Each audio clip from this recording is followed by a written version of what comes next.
जय श्री राम भाइयों, जय श्री हनुमान। आज का कथा है हनुमान जी और अहिरावण का रहस्य। एक रहस्यमयी, साहसिक और प्रेरणादायक कथा। क्या आप जानते हैं कि एक समय ऐसा भी आया जब स्वयं श्री राम और लक्ष्मण जी रावण के नहीं बल्कि उनके भाई अहिरावण के बंदी बन गए और तब एकमात्र आशा की किरण बनकर आए श्री हनुमान जी। तो आइए सुनते हैं वह रहस्यमयी कथा को और ध्यान से अंत तक अवश्य सुनिएगा। हनुमान जी और अहिरावण का अंत सुनने से पहले मैं ब्रजेश पाठक आप सभी श्रोतागण बंधुओं का अपने YouTube चैनल पर हार्दिक स्वागत करता हूं और एक निवेदन करता हूं कि पहली बार चैनल पर विजिट किए हैं तो कृपया करके चैनल को सब्सक्राइब कर लें और बेल आइकन को प्रेस करके ऑल पर सेट कर लें ताकि इसी प्रकार का प्रसंग नोटिफिकेशन के द्वारा आप तक तुरंत पहुंच सके। और कमेंट में जय श्री राम लिखना मत भूलिएगा, क्योंकि जिन बंधुओं ने जय श्री राम लिखते हैं उनका हाथ तो पवित्र हो ही जाता है। हाथ से लिखा गया श्री राम के शब्द रूपी श्री राम प्रभु का नाम को आंख देखता है तो आंख भी पवित्र हो जाता है, और आंख से देखकर मुख बोलता है तो मुख पवित्र हो जाता है। मुख से जय श्री राम बोला गया वाणी को कान सुनता है तो कान भी पवित्र हो जाता है। इसलिए अभी तक यदि नहीं लिखे हैं तो बिना देर किए फटाफट जय श्री राम लिख दें। बंधुओं, चलिए जानते हैं कि श्री हनुमान जी अहिरावण का अंत कैसे किए थे। कथा को ध्यान से अंत तक अवश्य सुनिएगा ताकि पूर्ण पुण्य का भागी बन सके। भाइयों, चलिए सुनाता हूँ, ध्यान से सुनिए कि लंका युद्ध अपने चरम पर था। रावण पराजय के कगार पर था, लेकिन तभी उसने सहायता मांगी अपने मायावी और तांत्रिक भाई अहिरावण से, जो पाताल लोक का राजा था। अहिरावण तांत्रिक विद्या में निपुण था और उसने एक भयानक योजना बनाई श्री राम और लक्ष्मण जी का अपहरण करने का।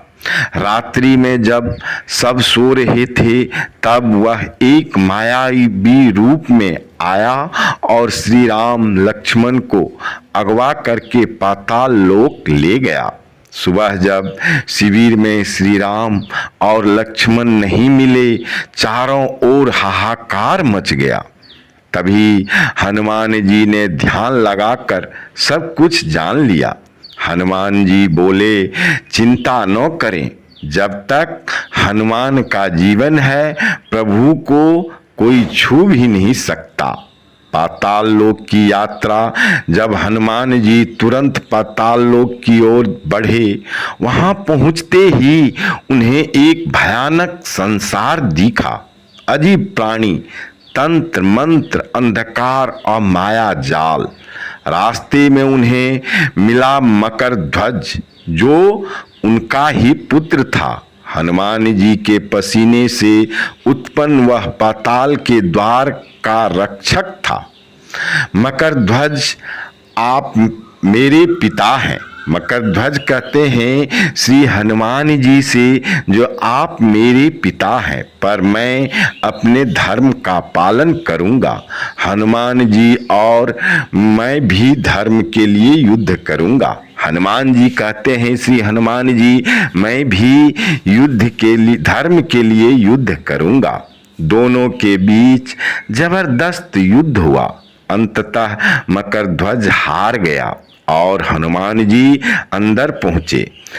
जब अंदर पहुंचे तो अहिरावण की यज्ञ की तैयारी कर रहा था।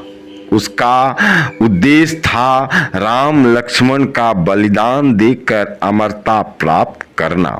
लेकिन हनुमान जी समय रहते वहां पहुंचे। अहिरावण ने कई रूप बदले, कई माया जाल रचे, पर हनुमान जी ने उसे पहचान लिया। उसी समय हनुमान जी ने पंचमुखी रूप 5 चेहरे वाला धारण किया। उन 5 चेहरा जो था, एक एक करके मैं वर्णन कर रहा हूँ। पंचमुखी हनुमान जी जो बने हैं, लिए हैं, रूप लिए हैं, उनका पहला रूप क्या है तो ध्यान से सुनिएगा। पहला रूप है नरसिंह भगवान का, दूसरा रूप है गरुड़ जी का, तीसरा रूप है वराह जी का और चौथा रूप है ग्रीव जी का और 5वां रूप है स्वयं श्री हनुमान जी। इसी रूप में उन्होंने अहिरावण का वध किया और यज्ञ कुंड को समाप्त कर दिया। वहां पर श्री हनुमान जी ने उदार और वापसी कैसे की। श्री राम और लक्ष्मण जी को मुक्त करवाकर हनुमान जी पाताल लोक से बाहर आए। सभी देवताओं ने उनकी जय जयकार की। श्री राम ने कहा, हनुमान तुम न होते तो आज हम न होते। तुम्हारा बल, बुद्धि और भक्ति अतुलनीय है।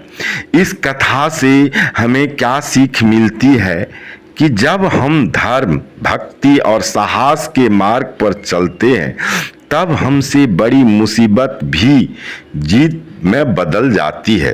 तब हमसे बड़ी मुसीबत भी जीत में बदल जाती है। हनुमान जी सिर्फ शक्ति के प्रतीक नहीं, समर्पण और सेवा के आदर्श हैं।